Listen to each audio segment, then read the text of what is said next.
Thank you for not ramming into us. I'm not a fan of all of these very windy, twisty, scary roads.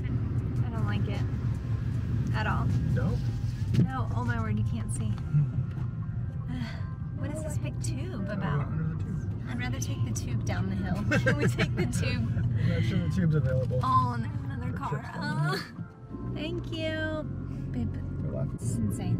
Maybe we should have second guessed coming up here. I don't know what it was like. Look out the window, Em. Do you see? Oh! I can't. I was not even kidding. There's plenty of cement columns for us to ram into before we ever go up the side. Oh my goodness. It's a big old mountain. Big old mountain. This is your idea. They should warn you on TripAdvisor. Warning, if you don't like heights and narrow roads and scary. It's a trifecta. It's high, it's windy, and it's narrow. It's a cute little village though. People were flying through here too. People were passing. So I don't think we mentioned, but all of this scary, windy road is so we can visit a monastery. It's called Ostrog Monastery, if I'm saying that right. Hopefully it's worth the anxiety that we're getting driving up. New plan. Barrier. Well, we let some cars pass us because they were on our tail, but also so that if a car hits them, then it won't hit us first. That's not very nice, is it? So we don't have to be the first in the line these are of locals, cars. so they know what they're doing. Yeah.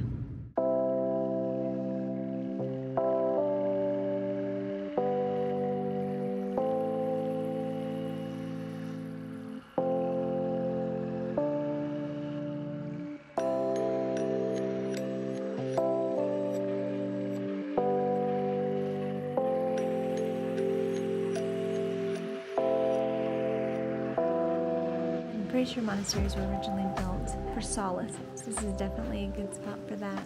We weren't able to film when we got near the church because it was a reverent place. But out here is pretty neat too because there's a lot of mosaic tiles.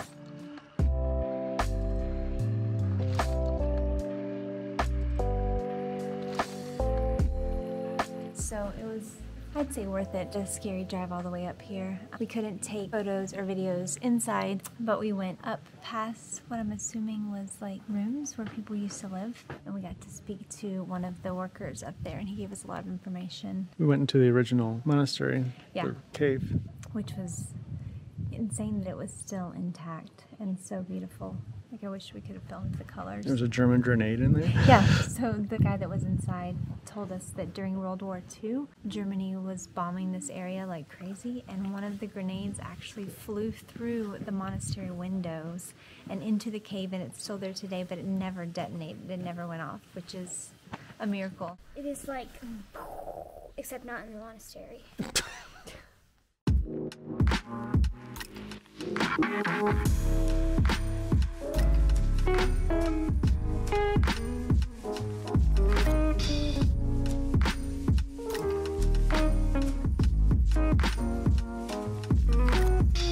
We were saying we don't know what to expect from this city, but we know it's the capital of Montenegro, but so far everywhere we've been has been super small, little towns, lots of villages, so not really sure what to expect.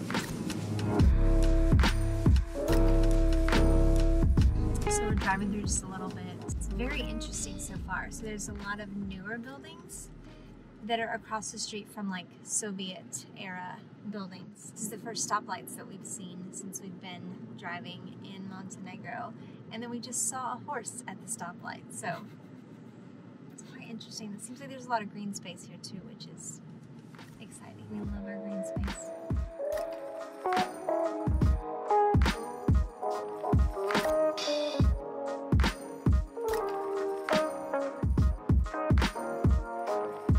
To say that I love how everything is so like overgrown and a little bit wild. I mean, maybe other times of the year this isn't as flattering, but right now that it's spring, I just love how there's like wildflowers everywhere.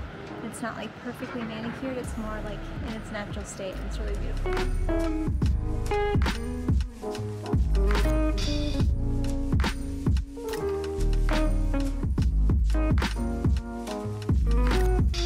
What'd you find?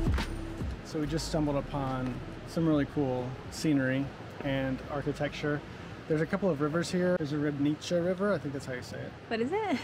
Ribnica. Okay. What'd you say, Em? La Cucaracha River. I don't think that's what it was. Apparently this small Ribnica River flows into the larger Moracha River, and it's really, really pretty. Crystal clear, green. Greenish blue water. But the oldest bridge in Podgorica is here, and it was apparently built under Roman rule. There's no signs around or anything to teach us about the history of all these ruins, but it's really neat just kind of exploring and looking at all the old stonework.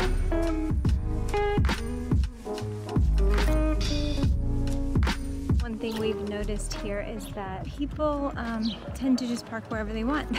Even if there's not parking spots, just kind of make a spot and park there.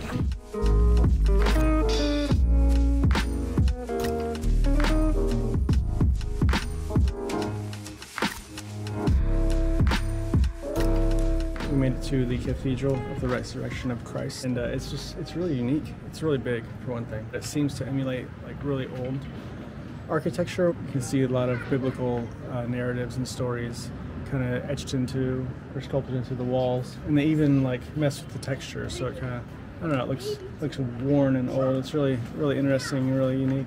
It's new though, right? The church is from the 1900s? It's from like early 2000, I think. Really? They finished it. I think I read it was 93 to 2003. Oh wow. Yeah, it definitely doesn't look that new. They did a good job. Yeah, it's really cool.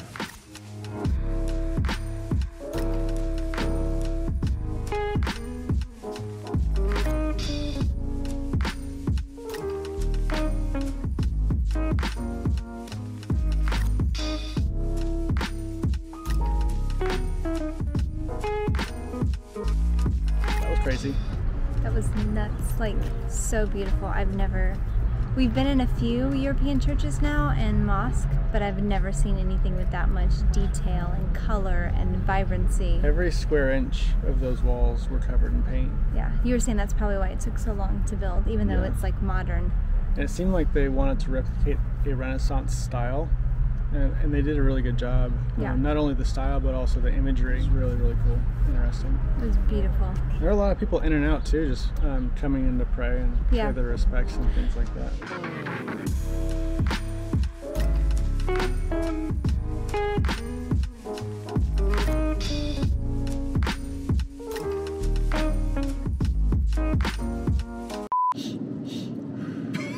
You having a baby? If I look out the window, I might have a baby. A spontaneous pregnancy. You don't understand. Why can't they just do 2 days? What's this area called? Shubavac? I don't know. Lou. Blah, blah, blah.